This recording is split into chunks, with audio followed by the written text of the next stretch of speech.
In this video, I will show you how to turn off Google's location tracking. Android smartphones can be helpful tools in a multitude of situations, and for a lot of apps and Google services, this is a result of highly precise location tracking. While locating tracking does have its benefits, privacy-conscious users should be aware of how to turn the feature off if they want nothing to do with it. To completely shut down Google's ability to log your location, here's what you can do. Open google.com on your desktop or mobile browser, and log into your Google account.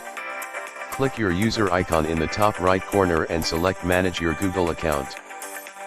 Under the Privacy and Personalization, click Manage your data and privacy.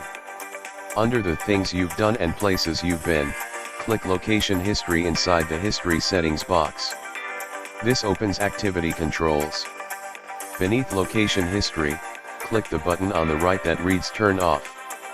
This opens a pop-up window.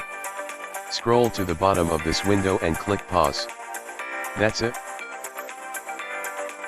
This covers how to turn off Google's location tracking. If you have a question to ask, leave it in the comments below and I'll do my best to answer it. If you found this tutorial is helpful, please give us a thumbs up and don't forget to subscribe on our YouTube channel. Thank you very much for watching and have a great day.